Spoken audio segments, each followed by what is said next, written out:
अभी मैं हूँ सुदामा सेतु पे और सुदामा सेतु के दूसरी तरफ मैं जा रहा हूँ अभी। और वहाँ पे एक स्वामी नारायण मंदिर है, पंचनंदा तीर्थ है, तो वहाँ पे मैं दर्शन करने के लिए जाऊँगा उधर से। और उसके अलावा गोमती घाट के दूसरे साइड भी जाऊँगा, वहाँ का व्यूज़ मैं आपको दिखाऊँगा वीडियो के थ्रू। और फ़िलहाल आप देखिए सुदामा सेतु जो बना हुआ है, सुदामा सेतु मंदिर के जस्ट पीछे बना हुआ है। और यहाँ पे एंट्री टिकट लगता है एडल्ट्स का 10 रुपये और बच्चों का 5 रुपये का। तो ये सुदामा सेतु का व्यू देख लीजिए आप।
पंचनंदा तीर्थ का पहला तीर्थ है,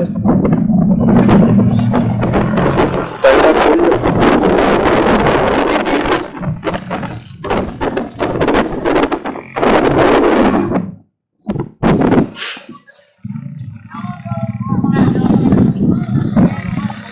यहाँ पे ये दूसरा कुंड है, लोग यहाँ पे पानी पी भी रहे हैं। हमें भी पिला दो पानी भाई। दूसरा कुंड है जिसका नाम है जाम्बुवती तीर्थ, अंगीरा ऋषि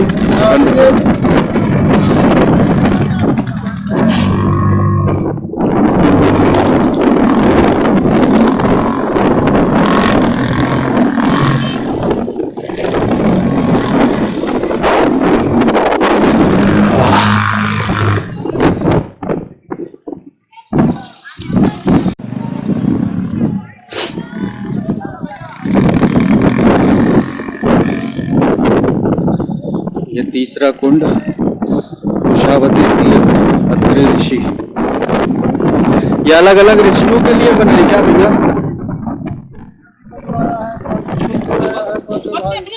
क्या भाई? इसी नदी को बुलाया है, पांडव कुंड बनाए हैं। अच्छा, अलग अलग ऋषियों ने है।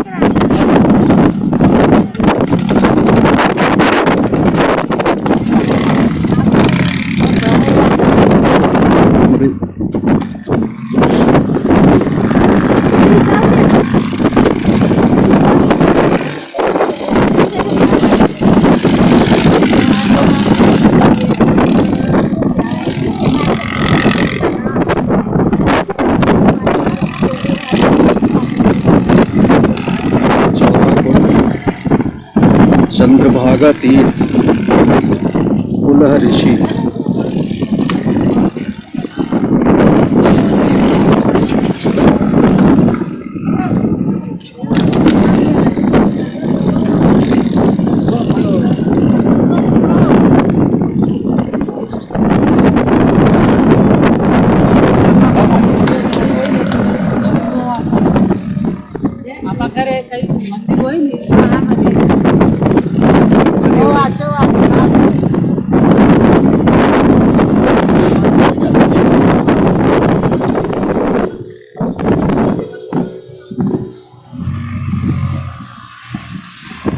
पांचवा कुंड लक्ष्मणा तीर्थ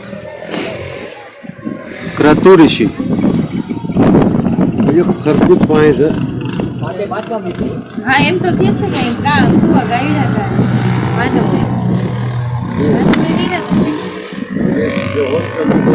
માનો આટલા કરતા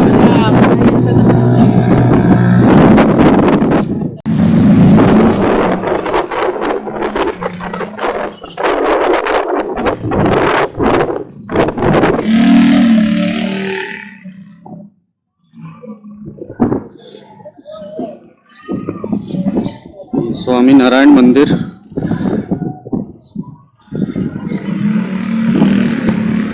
और ये पेड़ वही पेड़ है जहाँ पे दुर्वासा मुनि बैठ के तपस्या किया करते थे। ये यहाँ पे इनकी एक प्रतिमा भी बनी हुई है, दुर्वासा मुनि। और ये पेड़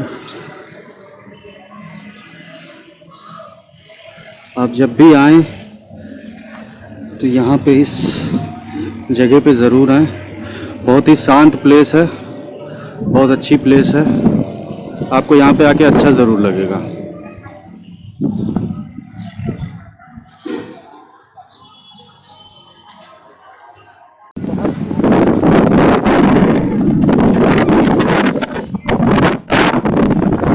अभी हम लोग जा रहे हैं द्वारिका सी बीच पे। आपको डेजर्ट दिख रहा है, ये जो आपको इधर फील्ड दिख रही है, यहाँ पे स्पोर्ट्स एक्टिविटीज़ हो रही हैं, डिज़र्ट राइड वगैरह होती है, जिसका चार्ज 100 रुपीज़ पर पर्सन लेते हैं 1 राउंड के लिए। और कैमल राइडिंग वगैरह होती है, उसका भी 60 रुपीज़ लेते हैं पर हेड। और ये सुदामा सेतु के दूसरी साइड में ये चीज़ें आपको देखने को मिल जाएगी। और ये इधर आपको ये गोमती घाट है, गोमती घाट का दूसरा किनारा। और पीछे जो बड़ा सा मंदिर दिख रहा है वो द्वारिकाधीश मंदिर। और अभी हम लोग जा रहे हैं गोमती घाट पे, समुद्र का जो किनारा है वहाँ पे। तो चलिए वहाँ चलते हैं और वहाँ पे आपको समुद्र के किनारे का नज़ारा दिखाते हैं।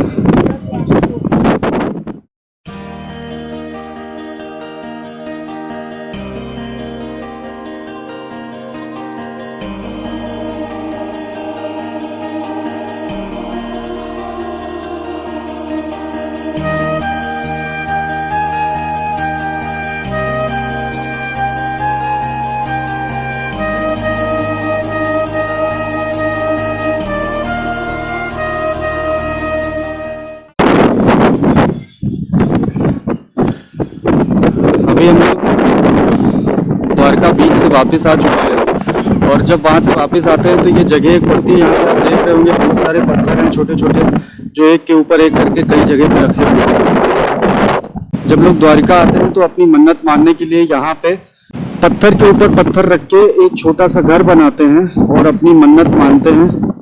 और जब उसके बाद उनकी मन्नत पूरी हो जाती है तो फिर वो लोग यहाँ पे द्वारिकाधीश जी के दर्शन करने आते हैं। और यहाँ पे कोई भी एक घर, कोई याद नहीं रह सकता कि किसने कौन सा घर बनाया था, इसलिए कोई भी एक घर पे यहाँ पे पत्थर हटाने होते हैं, प्रसाद चढ़ाना होता है, पूजा पाठ करनी होती है। और तो जो भी उन्होंने मन्नत मानी होती है वो उनको पूरी करनी होती है यहाँ पे। और मान्यता यही है कि जो भी यहाँ पे घर बना के कोई भी मन्नत मानता है तो वो यहाँ पे जरूर है। तो फिलहाल तो मैंने मन्नत मान ली है, पूरी होगी तो मैं बताऊंगा आपको कि पूरी हुई है या नहीं हुई है।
सुंदर समुद्र तट और द्वारिकाधीश मंदिर के बहुत करीब स्थित स्वामी नारायण मंदिर भगवान विष्णु के अवतार भगवान स्वामी नारायण को समर्पित एक मंदिर है।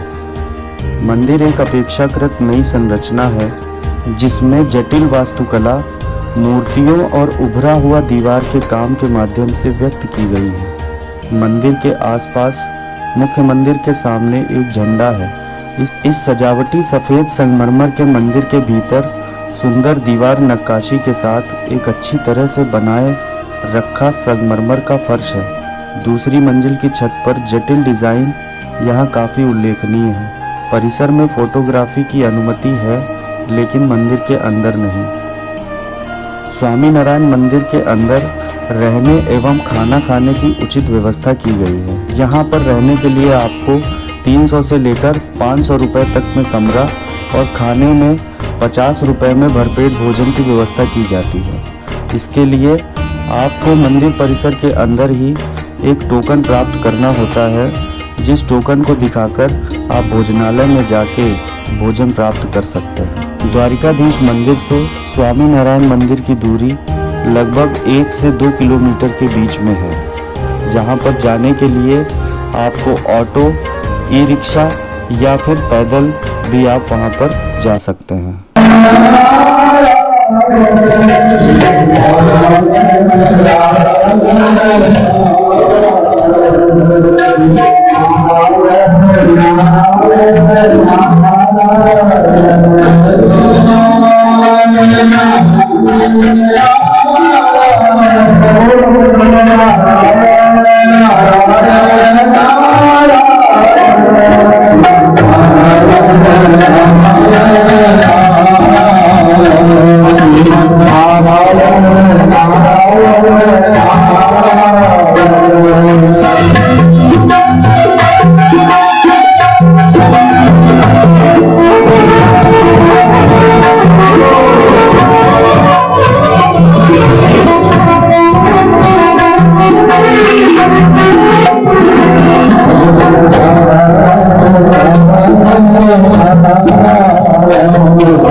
Bye.